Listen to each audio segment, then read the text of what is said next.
Hello, welcome to my little garage gym and my second ever YouTube video.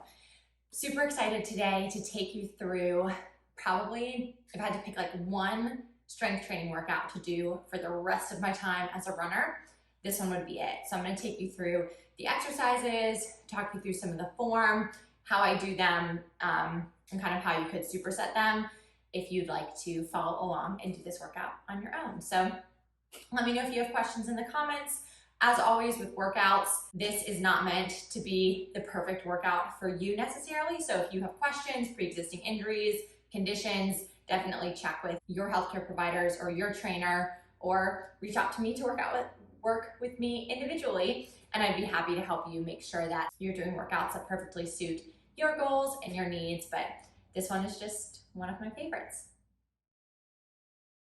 My personal favorite warm-up is foam rolling. So I always start with some foam rolling. For me personally, I do quads first. So I'm going to teach you the go-tos of foam rolling. So a couple cardinal rules. You never want to roll over bones or joints, just on like the meaty, muscly parts. So quads first. I usually just do a quick scan, see what we got going on. I did run this morning, so a little tight. And then I prefer, just because my quads are not super sensitive to foam rolling, I do it often, I prefer to kick into a little figure 4 position here, so crossing one ankle behind the opposite knee, and I rock over into just, right now I'm doing my left quad, rolling slowly up and down, holding on tender spots. When you get to a tender spot, taking a couple deep breaths, in through your nose, out through your mouth. Doing that up and down, getting kind of into the outside of the quad here. Tends to be the tightest spot on me personally, but everyone is different.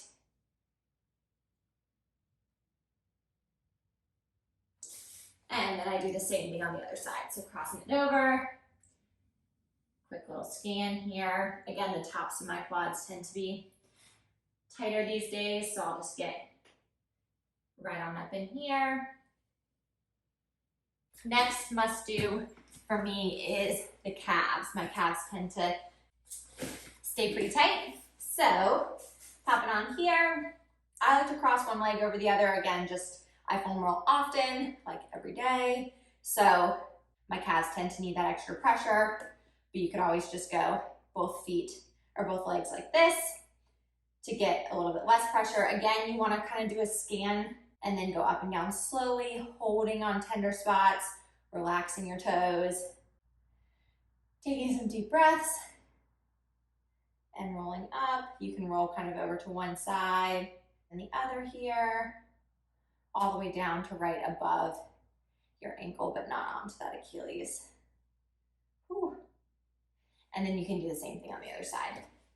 So rolling here. I like to foam roll at least once a day. Typically I do it most consistently before my runs, but I usually like to try to do it at night too. And then I always do it before I lift and after if I have time. So usually just once to twice a day, not always super thorough, even a little bit gets the job done. On each side, like 30 to 90 seconds, depending on what you need. So that's calves. Next up is glutes. So this one is another fave of mine. Crossing one ankle over the opposite knee, and then I'm kind of rocking into the side of my left butt cheek here. It's the one that's crossed over. Holding on tender spots that's just about like 6 inches from the top of your hip down the glute. Holding on tender spots if you've got them. Awesome job. I'm saying awesome job like I'm teaching. If you're foam rolling with me, awesome job. So just getting a little bit on each side there. And then you can switch sides. Same thing on that other glute. You may have one side that's tighter than the other. Again, we don't want to go over like bones or joints here. Staying on the meaty part of the muscle here. Awesome.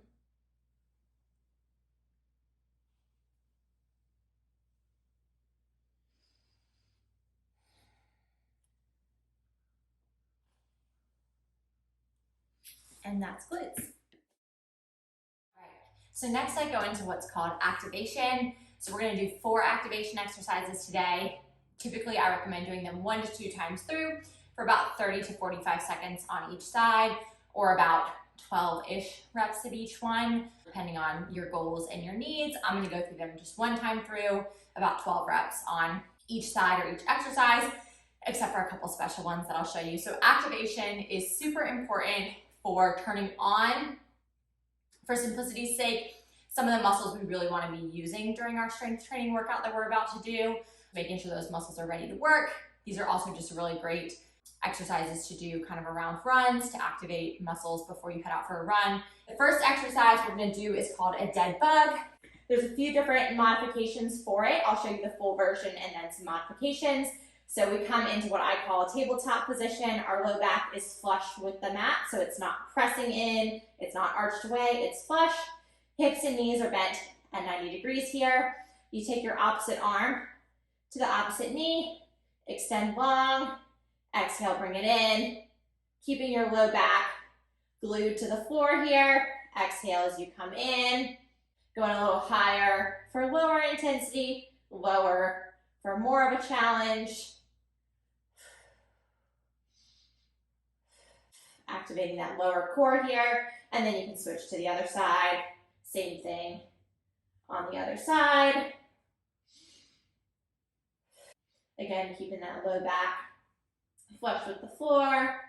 So modifications here for that one are either a tabletop hold, so simply holding here, bracing through the core, keeping that low back flush with the mat, or you can add leg lowers here if you're able to do so, keeping your low back glued as well. So those are some modifications if you need them, if the dead bug is not accessible for you yet. Second exercise in our activation circuit is a glute bridge combo. So you can do this without a loop band, but it makes it a little bit more effective and challenging to add a loop band around the base of the quads, right above the knees. We'll lay on back. We're trying to activate those butt cheeks. So walking your feet in so your heels and ankles are about underneath your knees. Sometimes for some people that can be till you can just barely brush them with your fingertips. If that's not accessible, you can always be a little bit further out. You're pressing out against that band so that your hips and knees are in a nice line. And then from here, we're gonna press into our heels, drive up and squeeze our glutes, and then lower down. We're bracing our core so our abs are tensed up as we lift here and lower. Squeezing those glutes, making sure we're pressing out against that band. So here you could do about 12 or 30 seconds. And then I'll have you take it up and hold at the top. So really squeezing the butt cheeks tighter and tighter here, core is braced. We're pressing out against that band, driving into our heels, making sure our chest is open. You may feel a little stretch through your quads on this one at the beginning if you've got pretty tight quads, but we're really focused on getting those glutes and hamstrings. Once you've held for 30 seconds, you'll rest, and then take your feet just slightly wider than hip width apart and turn your toes out just about an inch. So really slight change there. Pressing out against that band even harder because your knees will be a bit wider here. And then same thing, you'll lift and lower here in that wider stance. You'll notice that maybe you feel this a little bit more toward the outside of the glutes. As you lift up, make sure you're keeping pressure on that band. Doing about 30 seconds or 12-ish here. Squeezing those glutes, driving through the heels here still. And then you'll take it up to the top and hold. Really feeling the sides of the glutes there. Making sure you're squeezing. Pressing up as high as you can. Hands press into the floor here for about 30 seconds there. And then you can release. Whew. And that is activation exercise, or exercises, number 2. So for the next exercise, you will want your foam roller. It is a bird dog with your foam roller. So you want that roller either on your mat or off your mat. If it's right on the seam, you will notice it'll topple over. And then you're gonna shimmy yourself right up beside your roller so that your hip is touching your roller, okay? No cheating here. You're gonna be on all fours. Make sure your feet or your knees are about hip width apart. You can tuck those toes under. We're gonna extend opposite arm and leg here, so not the one that's close to the roller, the other one. So I'm gonna do my right arm and my left leg here to start. Core is super tensed up, back is nice and flat, almost like I'm thinking about doing a plank. And then from here, I'm gonna extend, set it down, extend, set it down. So tapping the foam roller, totally great, totally fine. Knocking it over, not so great. So the goal here is to keep those hips level. As I reach, I'm thinking about engaging through my back too. Awesome job, keeping that other shoulder away from the ear as well.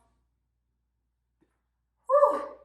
And then you'll do the same thing on the other side. So popping that foam roller to the other side. Again, make sure that it's right beside your hip. Shimmy on up next to it. Tucking your toes under, and then extending the opposite arm and leg here. Squeezing that glute.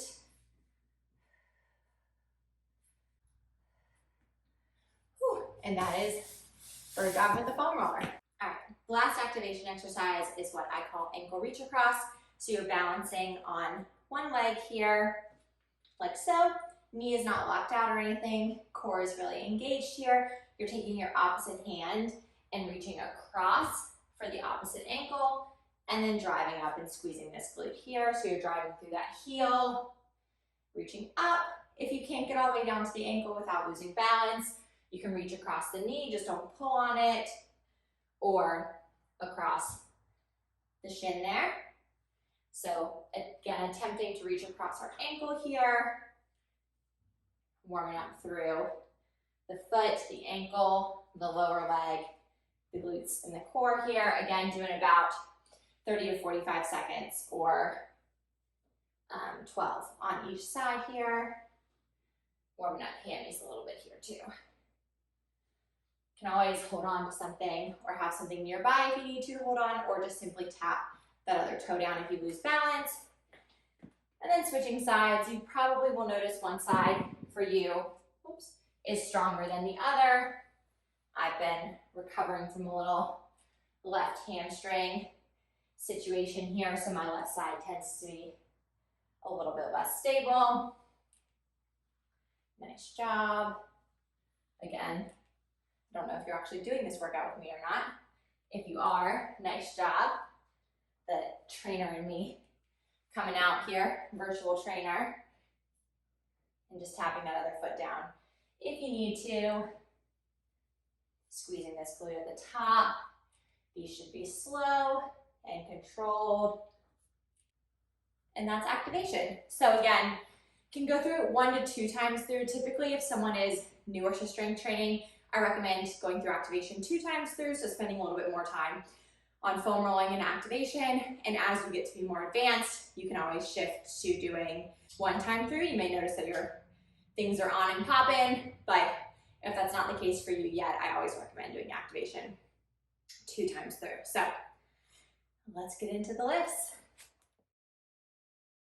All right, so our first superset in my favorite workout here is gonna be a goblet squat and then a Romanian deadlift. Total body exercises with a nice focus on some core, glutes, lats, we're getting quads, hammies, all that good stuff too. So I always like to do these big heavy lifts first.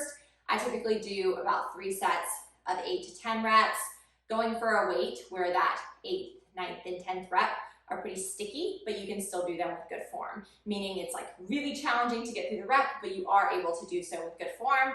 That would be the appropriate weight for these exercises. So for a goblet squat, I'm using a kettlebell here. You can do this with a heavier dumbbell, but the kettlebell is my preferred goblet squat method, and you'll see why here in a bit. It just allows you to really hold that weight in a good position to get some nice back engagement as well. So we're just gonna clean this weight up here in front of the chest, and then feet are about hip width apart. They can be toes just slightly turned out or straight ahead, and then from here, dropping down, drive through those heels, squeeze your glutes, exhale, making sure you're only going as low as you can go, keeping your core zipped up, so that lower core nice and engaged. Feeling that upper back here too, and driving through. So again, making sure core is really tight, and you're able to keep that lower core zipped up even at the bottom of your squat. I'm not squatting super deep right now. I'm in the middle of training for a 100-miler, and in the past, I've worked with my physical therapist. When I squat below 90 during this time in training, tend to get a little bit of achy knees on my runs, so I just squat to about 90, if that, during these heavy volume training periods.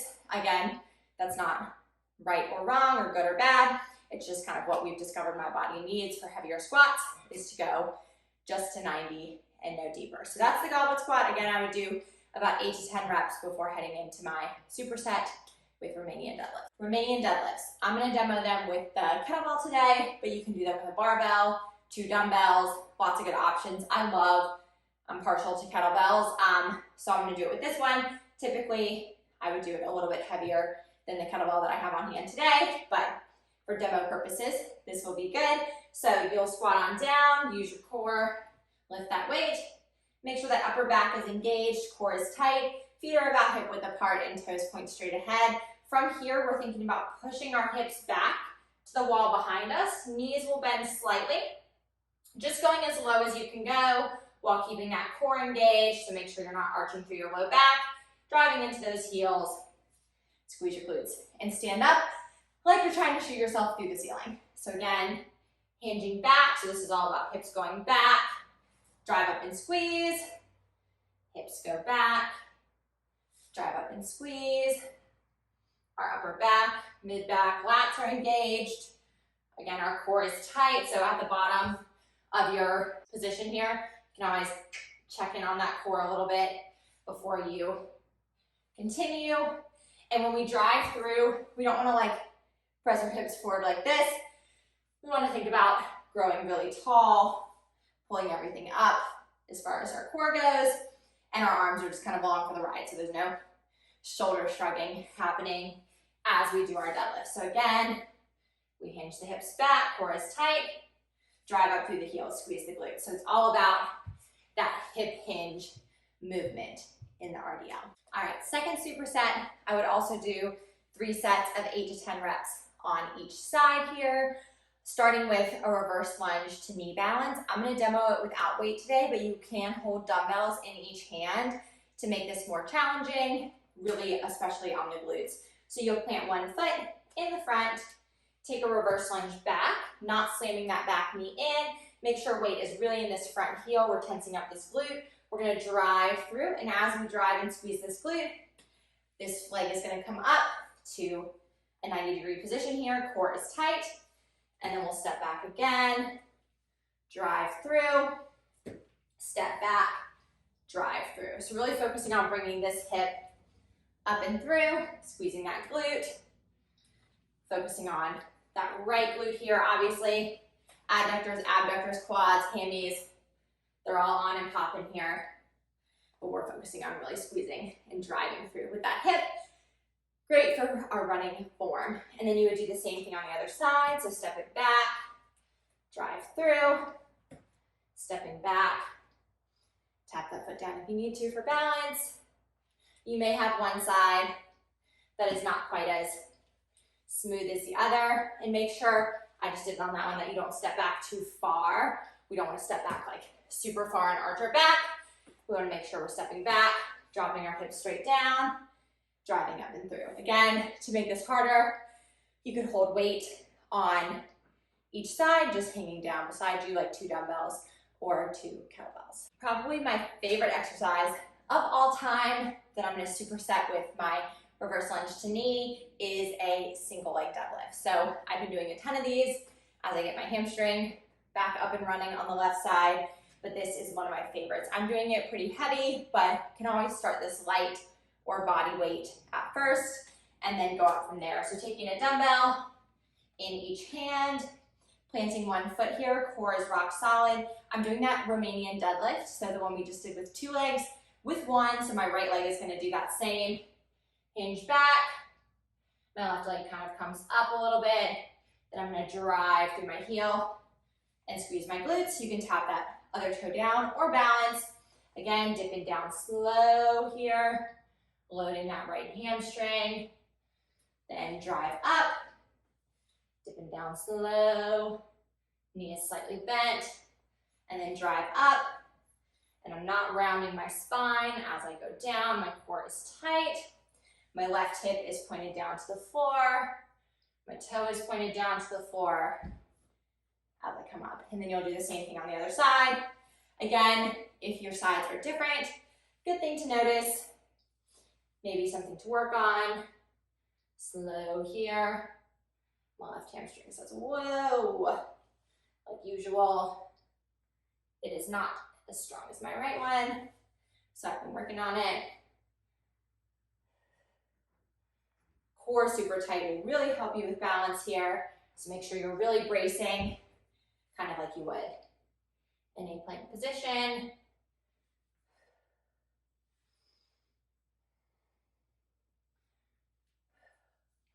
Moving into our third and final superset, I'm going to do a back and shoulder focus for this one today. But again, this is not an all-encompassing workout. This is just one of my favorites for strength training for runners. We're going to do a bent over box row. So I use my core. It's like perfect for this, but if you have a workout bench, if you're in a gym, you also can use any object around the house, like a ottoman, couch, anything like that. You'll just want one weighted object. You'll pop opposite knee and hand from that weight on your object. Back is flat here, core is tight, trying to get our hips and shoulders in line with one another. Then from here you exhale, row in,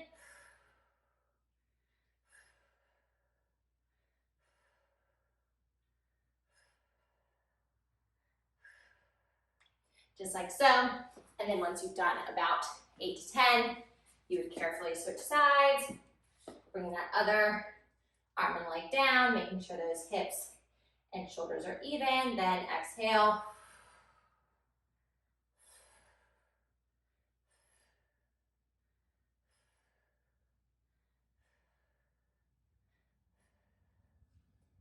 And doing about 8 to 10 on that side as well.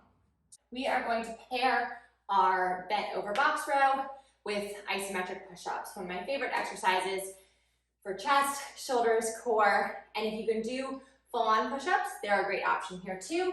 But otherwise, popping up into a push-up position. You can always do a couple full strict push-ups here if you're ready for it, but otherwise, lowering down to your lowest point, holding, flopping to the floor, and then use those knees to help you come up and do it again, taking your time on the way down, and then using those knees to push up. We want to make sure our elbows are out about a 45-degree angle, so we're not straight out to the sides. We're not squeezing in by our body like more of a tricep push-up. We want our belly and chest to hit the floor before our hips, so we're not letting our hips sag down like this as we go. We're nice and controlled through the core, and then repeating there. That's isometric push-ups. Third and final superset here, I'm doing 2 plank exercises today. I've been really working on core strength since my last ultra to help with some left SI joint dysfunction and fun stuff like that.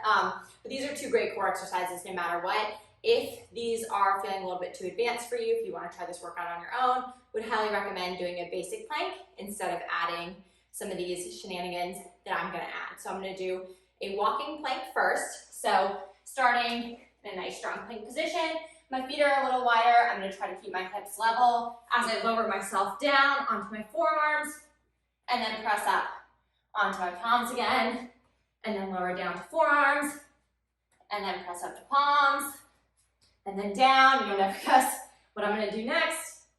Press up and repeat there, doing about 5 reps, pushing up with each hand, or 10 of them total. Usually will take about 30 to 45 seconds. And I'm going to pair my walking plank with leg extension. So you can do this on your forearms or your palms, doesn't really matter either way. Coming into a nice strong plank position, feet can be closer together for this one. And then you lift one leg and then the other, making sure you keep that core really engaged. We're not going for height here. We're just trying to keep our core engaged and our hips level. as we extend one leg and then the other. Last but not least, on its own, after I finish my 3 supersets, I do what I call a side plank combo. So I have the first 2 of these exercises I used to do like tons and tons when I taught group fitness. Loved them, did them a lot as a runner as well, and then was inspired by my PT, shout out the running PTs, to add the 3rd exercise in, and it's a doozy. So I try to usually do it 3 times through, but sometimes if my glutes are really fatigued or my core, I might only get through 1 or 2. So bottom knee is bent on the forearm here, top leg is straight here, and we're gonna start lifting up and doing a 30-second lift and hold here. So making sure your hips are stacked, that bottom glute's engaged, core is engaged, that toe on the top leg is not pointed forward, and we're not up here. We don't really feel our glute when we're sitting back like that. We want to be in a nice straight line, maybe even top leg back slightly, really squeezing that glute, making sure everything is nice and open. So 30-second hold on one side, and then you'd flip to a 30-second hold on the other side, the exact same thing. Second side usually does feel harder than the first because both sides were working on side number 1 too. So you hold here, core is engaged. Again, everything's nice and open. Squeezing this top glute. 30-second hold there. Then, the fun stuff, you flip back over to the other side and do 15 lifts and lowers on each side here. So lifting up, squeeze that glute, and then you do 15 lifts and lowers here, keeping the hips level.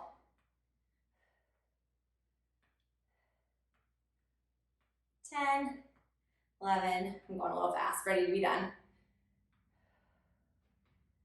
Whew. 15 on side number 1, and then you never guess what comes next. 15 on side number 2. So lifting it up, same thing here. Maybe going a little slower than I went on side number 1. Making sure those hips are stacked, that bottom hip is pressed forward.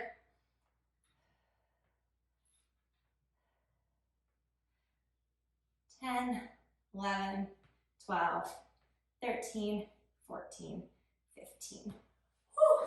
And you may notice as you go that they get a little less high on the lifts. That is great, totally fine. And then last but not least, got a little elevated clamshell here. So lifting up, bottom hip and top hip are stacked. And then we open and close 15 times. Squeezing that top glute, but not letting this front hip like flop over. You can always modify this, all of these, by lowering the bottom leg. But you do 15 here, on that side, and then, I know, unfortunately we've got 2 sides. You flip over and do the same thing on the other side, getting 15 reps. Again, keeping your hips stacked, bottom glute squeezed, everything nice and long. Right there. And that is the side plank combo. So you would do that whole thing 1 to 3 times as you're able to with good form. Ideally, love to see my runners be able to get through closer to 2 to 3 of those, really getting those strong glutes, glute medius, and core. And then to cool it down, I'm not the biggest fan of static stretching, especially not before workouts, definitely not before, but after there are a couple, just kind of a nice little mobility cool down that I like to do. So I typically start with a little figure 4 piriformis stretch, so crossing one ankle over the opposite knee, and then option here to pull behind that knee. Big stretch here through this hip, specifically the glute and the piriformis there. Typically just holding for about 30 seconds here. If you are not as flexible through this area, you can just hold it here if you feel a stretch there already like that. And then you would switch sides. I'm doing this faster, so if you're doing this on your own, definitely hold for the full 30 if that feels good. Deep breaths, because you made it through a doozy of a strength workout if you've done this whole thing. Ooh, it's a fun one. So about 30 seconds there. Again, can hold here if you need to for a modification. And then you'll carefully bring yourself up, flipping over onto all 4s. Take a big step forward with your left foot, pressing your right hip toward the floor. Big stretch to that right quad and hip flexor. I usually feel my left hamstring as well. Holding here for a few breaths or about 30 seconds. And then you'll open up to the ceiling here with your left arm. Nice rotation there through the spine. Pressing out of that other hand. Taking some deep breaths there. And then you'll come back through, carefully shimmy that back to all fours. And then take a big step forward with your right foot. Holding here for about 30 seconds. Pressing that left hip toward the floor. And then when you're ready, you'll open up the right arm, rotating through that spine. And after about 30 seconds, you can let that go. Shimmy on back, carefully plant your feet. Nice little forward fold here, just let everything hang heavy. Bending your knees when you're ready. And then you'll slowly roll it up. And there you have it. That is one of, but not my only, favorite strength training for runners / endurance athletes workouts. Obviously, there are some that you can do that are a little bit more upper body heavy, some a little bit more lower. This is a nice, I'd say, lower body focus with a little bit of upper body and core mixed in. So I'll put the full workout in the description below. I also teach a strength training for endurance athletes class virtually every Thursday night at 6:30 p.m. Eastern time. It is open to anyone. I'll put the link to sign up in the description below as well, but would love to see you there. This is the type of workout that we do. As you saw, you really only need some heavy weighted objects. It can even be items from around the house, a mat or a beach towel, and then sometimes some random furniture from around the house we'll use.